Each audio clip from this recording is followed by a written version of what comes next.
Inilah 10 makam keramat waliullah Ahlul Bait turunan Rasulullah yang ada di Bogor. 1. Makam Keramat Empang Bogor. Makam Empang Bogor merupakan salah satu makam keramat di kota Bogor yang paling banyak didatangi peziarah. Makam tersebut merupakan tempat peristirahatan terakhir para habib yang menjadi panutan umat Islam khususnya warga Bogor. Di antara banyaknya makam yang ada di sini ada satu yang paling populer yaitu makam Habib Abdullah bin Muhsin Al-Athas. Habib Abdullah bin Muhsin Al-Athas adalah seorang ulama besar yang lahir di Hadramaut, Yaman sekaligus orang yang membangun Masjid An-Nur atau dikenal juga dengan Masjid Keramat Empang Bogor. Habib Abdullah bin Muhsin Al-Athas merupakan seorang waliullah yang berjasa dalam perkembangan Islam di Indonesia. Tidak heran jika makamnya selalu ramai peziarah tak hanya dari kota Bogor saja namun juga dari tempat-tempat lain. 2. Makam Mbah Jepra. Menurut sejarah, Mbah Jepra adalah sosok yang membuat desa Paledang sekaligus penjaga kota Bogor. Mbah Jepra merupakan panglima perang dari pasukan Sri Baduga milik Prabu Siliwangi dari Kerajaan Pajajaran. Makam keramat yang ini banyak didatangi peziarah dari kalangan orang biasa, paranormal, hingga pejabat. Tak jauh dari makam ada sumber mata air bernama Cah Kahuripan. Biasanya setelah berziarah, para peziarah akan mandi sumber mata air ini. Ritual mandi paling sering dilakukan pada saat kami.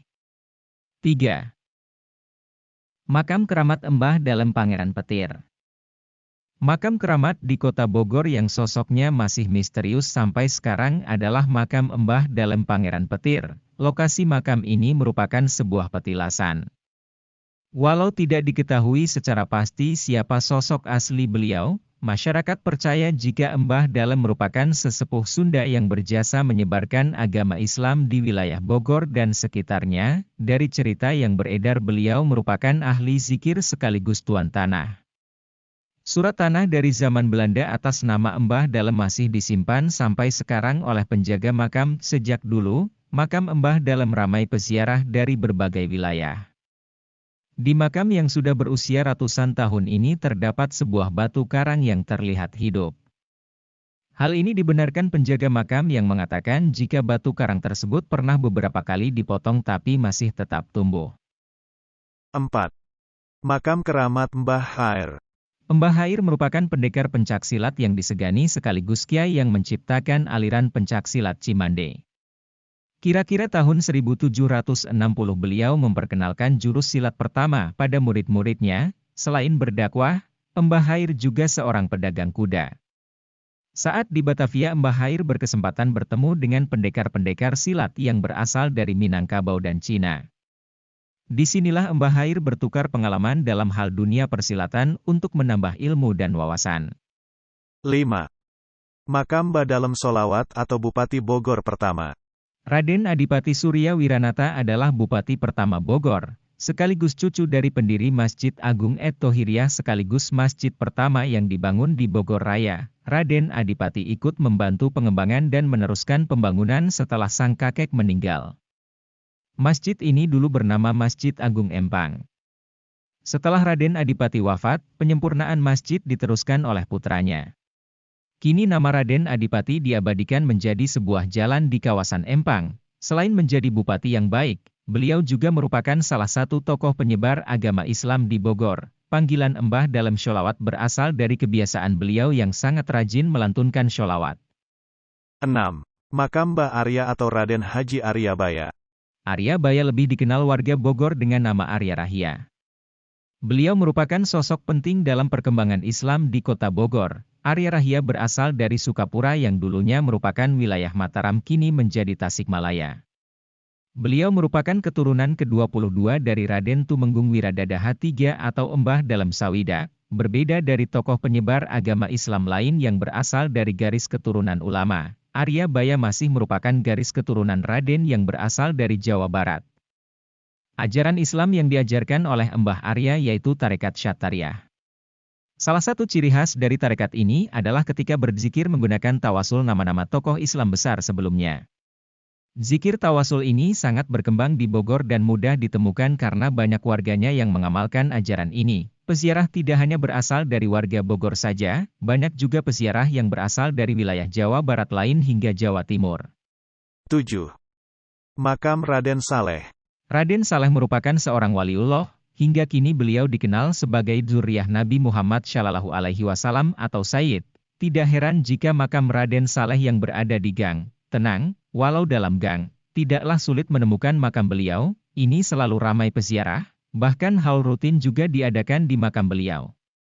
Raden Saleh selain memiliki keimanan yang luar biasa, beliau adalah sosok yang memiliki jiwa sosial, seni, dan nasionalisme yang tinggi di masanya. Raden Saleh Syarif Bustaman dikenal juga sebagai seorang maestro pelukis.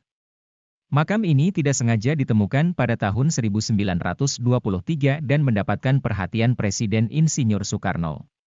Kini makam Raden Saleh sudah memiliki joglo. 8. Makam Keramat Loweng Larangan. Leweng atau hutan larangan merupakan sebuah hutan yang berada di Bukit Berjalan dengan ketinggian 800 m terletak di Kabupaten Bogor. Pemakaman keramat ini berisi makam beberapa tokoh besar pada masanya. Ada juga beberapa makam keramat milik tokoh penyebar agama Islam yang masih masuk dalam silsilah keturunan Arya Wiratama dan makam Mbah Arya Pasir. Adapun nama pemilik makamnya adalah Syekh Mama Wali Haji Yusuf, Syarifah binti Ainoloh, dan Amah binti Hasanah. Pada saat berada di pemakaman Leuweung Larangan tidak diperbolehkan untuk mengambil foto dan menulis narasi tanpa izin. Kunjungan wisata religi ke makam didominasi perempuan dengan jumlah kunjungan peziarah 600-800 orang per bulan. 9. Makam Keramat Syekh Umar Bogor. Siapakah sosok sebenarnya dari Syekh Umar hingga kini masih menjadi misteri, namun ia dikenal merupakan sosok penyebar agama Islam yang berasal dari Banten, berbudi luhur serta salah satu tokoh yang ikut andil dalam pembangunan Masjid Al-Karomah Martapura. Lokasinya jauh dari hingar-bingar perkotaan dan dikelilingi pohon-pohon besar berusia ratusan tahun. Banyak peziarah yang datang dengan tujuan berdoa kepada Allah supaya diberi keselamatan dan dimudahkan untuk lepas dari lilitan hutang. 10. Makam Keramat Bakom. Kiai Haji Asyari Bakom atau lebih dikenal dengan nama Mama Bakom merupakan sosok kiai karismatik yang memiliki pengaruh sangat besar di masyarakat. Melalui ketulusan, keikhlasan dan pengabdian beliau dalam mengajarkan agama Islam berhasil melahirkan ribuan murid. Sehingga masyarakat memberikan gelar kepada beliau yaitu Waliullah Al-Asyari. Kiai Haji Asyari Bakom adalah pengikut tarekat Qadiriyah wa An-Naksabandiyah yang berasal dari Banten dan memutuskan untuk menyiarkan agama Islam di Banten hingga akhir hayatnya. Selama masa hidupnya beliau berdedikasi membimbing dan mendidik umat Islam di sana dengan mendirikan berbagai macam kegiatan keagamaan seperti pesantren, tabligh, dan majelis ilmu.